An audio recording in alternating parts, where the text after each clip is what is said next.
Hello, Siegfried here again.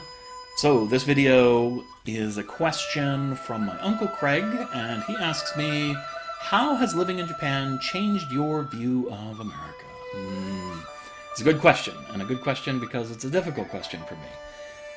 I had to think quite a bit about this, and unfortunately I had a little difficulty coming up with ways that my view of America has changed. I spent so long living in America, I've listened to American history, I've been involved in politics and culture, and just a very curious person, so I read a lot. So it's a little hard to go to another country and get a vastly different perspective against that opinion that I've built up for so long, right? But there are definitely a few ways, let's discuss, and I'll give some examples of how living in Japan has changed my view of America. So the number one sort of way in which it gives me a new perspective is that there are things that we don't have in America, or things that we do in America that are not done in a very good way, that I didn't know were not that great or were not the best way to do it because I had never seen anything else. Right. So here's an example, kind of a silly one, is toilet paper holders.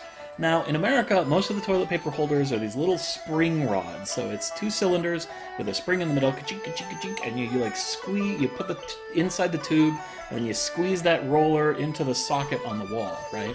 I hate these things. The little spring thing, poop, it pops out, and then the spring comes out, and I gotta pick it up, and it's very noisy, and it's just kind of a hassle to change the toilet paper. Well, in Japan, it's not like that. I mean, you've got the same little bracket on the wall, but then it's just got two little levers, one on each side, right?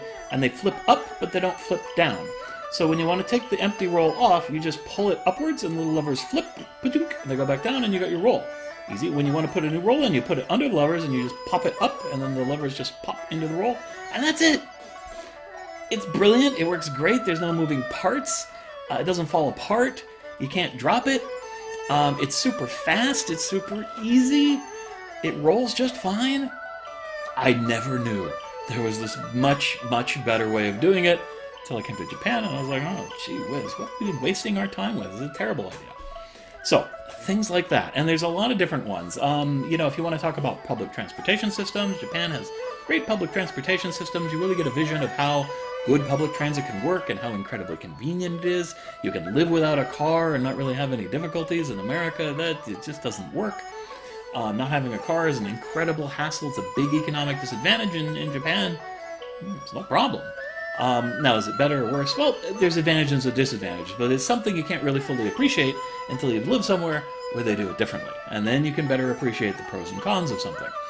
The toilet paper thing, there are no pros and cons, it's just better. Alright, and I have some articles about this on my website, things that are better in Japan or better in America. Call it For Better or Worse. So I think those are the kind of my biggest takeaways. Now, there's a few other things that I can express, like the old adage, absence makes the heart grow fonder. And there's definitely some truth to this.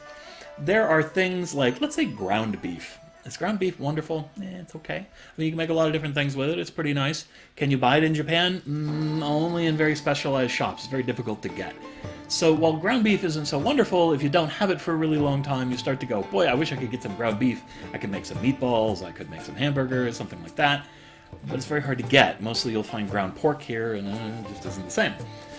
So it makes you appreciate the thing that you don't have that used to be very common. So there's definitely that. It doesn't really change my view of America, but it changes how I feel about something in America. And this is true of other aspects of American life. The other thing I will say that has changed my view of America, and this is a two-parter because it partly comes from traveling across America, which I did for 2 years. And so I saw all the different parts of America, got to experience that firsthand, which is a little different than just reading about it. And the other is then going to another country, a country that is pretty big still, but significantly smaller. I mean, I'm originally from Alaska. Alaska is 3 times as large as Japan, right, like physically.